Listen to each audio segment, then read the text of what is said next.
برتر چهارمین دوره مسابقات بین المللی طلاب علوم دینی، رشته خطابه. رتبه سوم آقای جعفر جمع رشید از کشور تانزانیا. رتبه دوم آقای عیاد الکعبی از کشور عراق. رتبه اول آقای سید کاظم هاشمی فخر از جمهوری اسلامی ایران. رشته تفسیر. رتبه سوم آقای حسن زین الدین از کشور لبنان. رتبه دوم آقای سوسال الطیب از کشور چاد. رتبه اول آقای سید مهدی اعتصامی از جمهوری اسلامی ایران.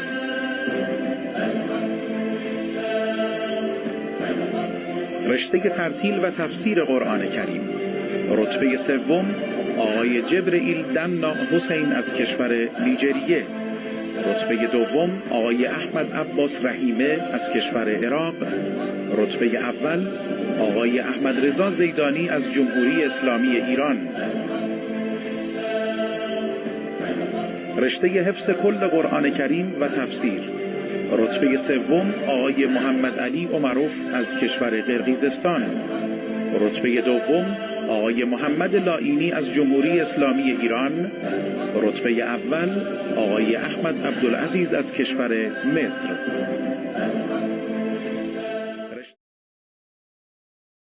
السؤال الأول: أعوذ بالله من الشيطان الرجيم. والوالدات يرضعن أولادهن حولين كاملين. أعوذ بالله من الشيطان الرجيم. بسم الله الرحمن الرحيم. والوالدات يرضعن أولادهن حولين كاملين لمن أراد أن يتم الرضاعة، وعلى المولود له رزقهن وكسوتهن بالمعروف. لا تكلف نفس إلا وسعها، لا تضار والدة بولدها ولا مولود له بولده، وعلى الوارث مثل ذلك، فإن أرادا فصالا عن تراض منهما وتشاور فلا جناح عليهما. وإن أردتم أن تسترضعوا أولادكم فلا جناح عليكم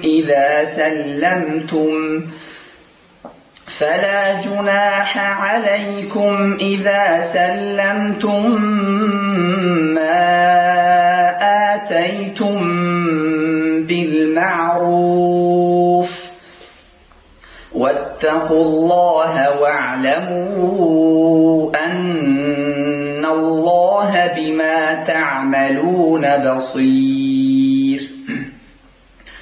والذين يتوفون منكم ويذرون أزواجا يتربصن بأنفسهن أربعة أشهر وعشرا،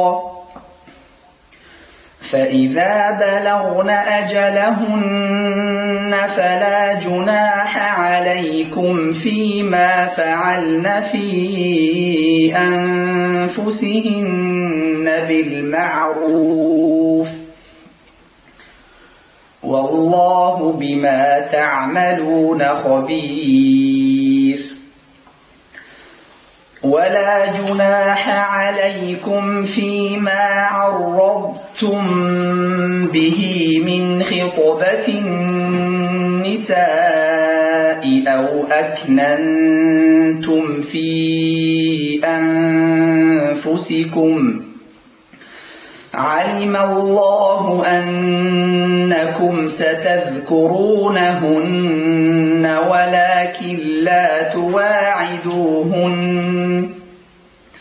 ولكن لا تواعدوهن سرا إلا أن تقولوا قولا معروفا ولا تعزموا عقدة النكاح حتى يبلغ الكتاب أجله واعلموا أن الله يعلم ما في أنفسكم فاحذروه واعلموا أن الله غفور حليم لا جناح عليكم إن طلقتم النساء ما لم تمسوهن أو تفرضوا لهن فريضة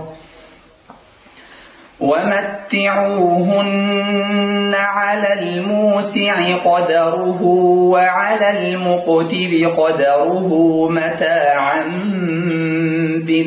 بالمعروف حقا على المحسنين وإن طلقتموهن من قبل أن تمسوهن وقد فرضتم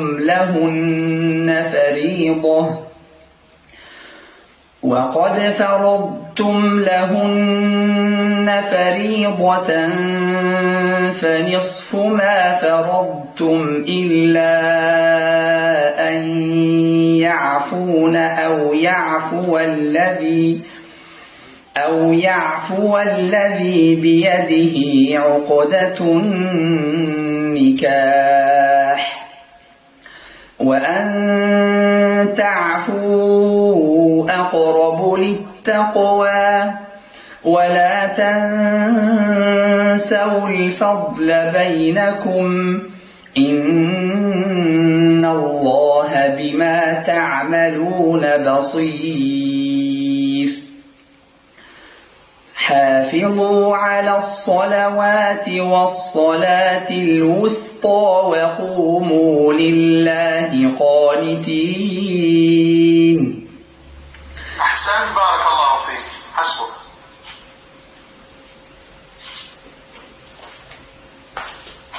السؤال الثاني: أعوذ بالله من الشيطان الرجيم. فأردنا أن يبدلهما ربهما خيرا منه زكاة وأقرب رحما. بسم الله الرحمن الرحيم. فأردنا أن يبدلهما ربهما خيرا منه زكاة وأقرب رحما. وأما الجدار فكان لغلامين يتيمين في المدينة وكان تحته كنز لهما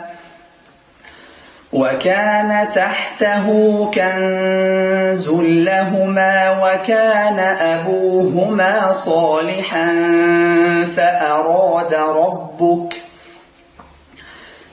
فأراد ربك أن يبلغا أشدهما ويستخرجا كنزهما رحمة من ربك وما فعلته عن أمري ذلك تأويل ما لم تسطع عليه صبرا.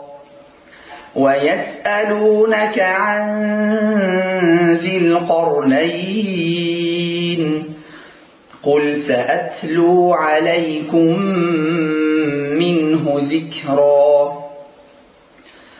إنا مكنا له في الأرض وآتيناه من كل شيء سببا فأتبع سببا حتى إذا بلغ مغرب الشمس وجدها تغرب في عين حمئة ووجد عندها قوما قلنا يا ذا القرنين إما أن تعذب وإما أن تتخذ فيهم حسنا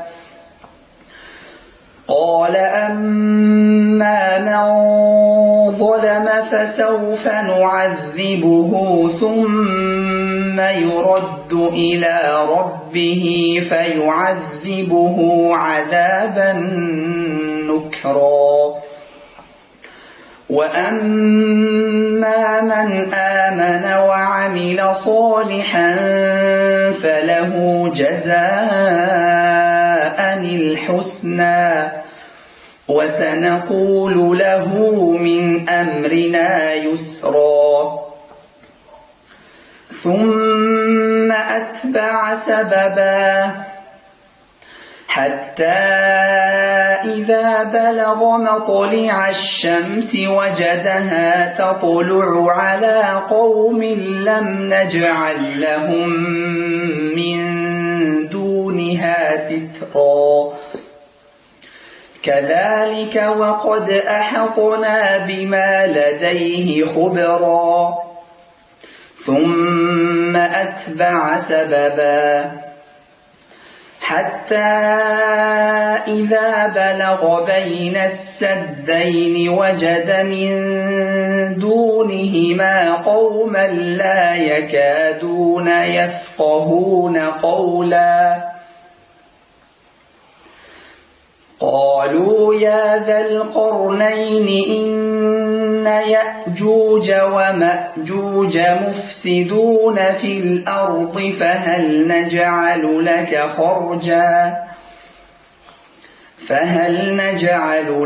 خرجا على أن تجعل بيننا وبينهم سدا قال ما مكني فيه ربي خير فأعينوني بقوة أجعل بينكم وبينهم ردما آتوني زبر الحديد حتى إذا ساوى بين الصدفين قال انفخوا حتى إذا جعله نارا قال آتوني أفرغ عليه قطرا فما استطاعوا أن يظهروه وما استطاعوا له نقبا قال هذا رحمة من ربي فإذا جاء وعد ربي جعله دكا وكان وعد ربي حقا. جزاك الله خير الجزاء، بارك الله فيك. صدق الله العظيم. يا حي يا قيوم يا الله